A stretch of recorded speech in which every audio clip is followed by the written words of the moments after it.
Hello everyone, welcome to study for you.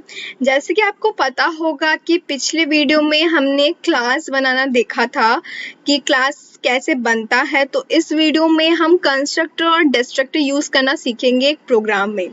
अगर आपने वो पिछले वीडियो नहीं देखे तो प्लीज़ जाके वो वीडियो देखिए। उसके बाद इस वीडियो को आप देखेंगे तो आपको अच्छे से समझ आएगा। और प्लीज़ ये सारे प्रोग्राम्स अपने पीसी या लैपटॉप पे प्रैक्टिस करिए, तब आपको ये चीज़ और अच्छे से क्लियर होंगी। तो स्टार्ट करते हैं ये वीडियो। तो इसके लिए मैंने पहले से एक प्रोग्राम बना के रख लिया है, तो जिसमें मैंने पहले इंक्लूड किया है एक आईओस्ट्रीम हेडर फाइल अपना, जैसे हम इंक्लूड करते हैं, फिर यूजिंग नेम स्पेस std। फिर मैंने एक क्लास बनाया है ए नाम से, क्लास का नेम हुआ मेरा यहाँ पे ए। फिर उसको जब मैंने स्कोप ओपन किया है तो उसका मैंने एक एक्सेस स्पेसिफायर दिया है पब्लिक। मैंने पब्लिक स्पेसिफायर क्यों दिया है, इसका रीज़न मैंने आपको पिछले वीडियो में ही बताया था कि प्राइवेट एक्सेस नहीं हो पाता बाहर से, जबकि पब्लिक जो है ग्लोबली अवेलेबल होता है पूरे प्रोग्राम में। हम ऑब्जेक्ट बना के उसको कहीं से भी एक्सेस कर सकते हैं। तो पब्लिक एक्सेस स्पेसिफायर यूज करके हम एक कंस्ट्रक्टर क्रिएट कर रहे हैं। तो कंस्ट्रक्टर क्रिएट करने का जो रूल है मैंने आपको इसके थ्योरी में भी बताया था, अब भी मैं आपको एक्सप्लेन करती हूँ कि जो क्लास का नाम होगा सेम नेम होगा हमारा कंस्ट्रक्टर का, और साथ में पैरेंथेसिस होगा।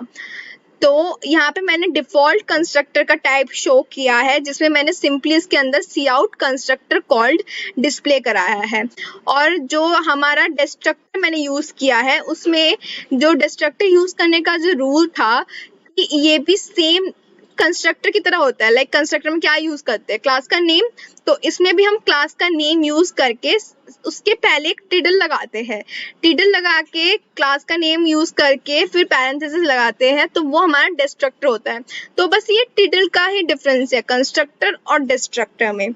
सी, कंस्ट्रक्टर इनिशियलाइज करता है ऑब्जेक्ट को, जबकि जो हमारा डिस्ट्रक्टर है वो हमारा डिस्ट्रॉय करता है ऑब्जेक्ट को जब उसका स्कोप खत्म हो जाता है। बोथ allocation और deallocation of object in memory is very important। जैसे हम मेमोरी में स्पेस दे रहे हैं ऑब्जेक्ट को, तो उस स्पेस को जब लाइक ऑब्जेक्ट इनिशियलाइज हो गया, उसको यूज कर लिया, तो उसको डी एलोकेशन भी बहुत इंपॉर्टेंट है, जिससे कि हमारी मेमोरी जो है एफिशिएंटली यूज होती है। फ्री अप करने में हेल्प करती है डिस्ट्रक्टर डी एलोकेट करवा के, जिससे कि उसमें और हम आगे ऑब्जेक्ट यूज करेंगे तो वो मेमोरी हम यूज कर सकते हैं। सो अगर हम किसी चीज को लाइक कंस्ट्रक्टर यूज करके इनिशियलाइज करा रहे हैं ऑब्जेक्ट को, तो डी एलोकेशन भी उतना ही इम्पोर्टेंट है। सो हम यहाँ पे जब ये डिस्ट्रक्टर यूज कर रहे हैं तो इसके अंदर मैंने सिंपली लिख दिया है डिस्ट्रक्टर कॉल्ड, कि अगर constructor initialize like object create होते ही हमारा जो कंस्ट्रक्टर है वो कॉल होता है, इनिशियलाइज होता है, और जब स्कोप एंड होता है तो हमारा डिस्ट्रक्टर कॉल होता है। तो ये हमारे एग्जीक्यूट होने चाहिए जब हम अपना प्रोग्राम रन करेंगे। तो उसके पहले हम लाइक अपना प्रोग्राम एक बार कम्प्लीटली रीड कर लेते हैं। फिर ये चीज़ बहुत इंपॉर्टेंट है कि स्कोप हमने शुरू किया है क्लास का, तो एंड करके सेमीकोलन लगाना इंपॉर्टेंट है। वो क्यों मैंने आपको पिछले वीडियो में बताया था, अगर आपने नहीं देखा है तो प्लीज़ जाके वो वीडियो देखिए। हमारा मेन फंक्शन शुरू होता है, और ए जो हमारा जो क्लास है उसका मैंने एक ऑब्जेक्ट बना दिया है obj1 नाम का। तो मैंने यहाँ पे लिख भी दिया है कि एक कंस्ट्रक्टर, जैसे ही मैंने यहाँ पे एक ऑब्जेक्ट बनाया, जैसे ही मैंने मेंशन किया कि इस पॉइंट में हमारा एक ऑब्जेक्ट है, तो ये कंस्ट्रक्टर को कॉल करेगा कि सुनो हमारा एक ऑब्जेक्ट बना है, तो उसको अब इनिशियलाइज करो।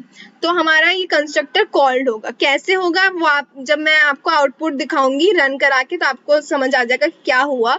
तो मैंने यहाँ पे x का लाइक इनिशियलाइज करा दिया, इनिशियली एक 1 वैल्यू दे दिए है असाइन करा के, एक वेरिएबल लिया है x और उसमें 1 वैल्यू स्टोर करा दी। अगर x जो x है वो 1 है तो a ऑब्जेक्ट 2, तो obj2 यहाँ पे एक और मैंने ऑब्जेक्ट कॉल कराया तो फिर से कंस्ट्रक्टर हमारा कॉल्ड होगा। और जैसे ही ये देखो स्कोप एंड होता है तो वहां पे मैंने कमेंट मेंशन किया है कि destructor called for an object two ends, तो डिस्ट्रक्टर कॉल होगा क्योंकि ये जो स्कोप है, इफ का जो स्कोप है और उसमें जो मैंने एक नया ऑब्जेक्ट यहाँ पे कॉल कराया है तो इसके लिए कंस्ट्रक्टर भी कॉल होगा। और जैसे कि आप देख रहे हैं ये जो इफ का जो स्कोप है खत्म हुआ तो उस पर डिस्ट्रक्टर कॉल होगा। क्यों? क्योंकि हमारा एक स्कोप में एक ऑब्जेक्ट का खत्म हुआ है और फिर से एक और अगर जब ये स्कोप का ये बंद वाला जो कर्ली ब्रेसेस उसको नजर आएगा तो ये ऑब्जेक्ट 1 का डिस्ट्रक्टर कॉल होगा। तो वही मैंने यहाँ पे कंस्ट्रक्टर कमेंट में लिखा है कि डिस्ट्रक्टर कॉल्ड फॉर ऑब्जेक्ट 1। अब इसको जरा एक बार रन करके देखते हैं। मैं इसको पहले सेव कर लेती हूँ। सेव कर लिया मैंने इस प्रोग्राम को, अब इसको रन करके देखते हैं।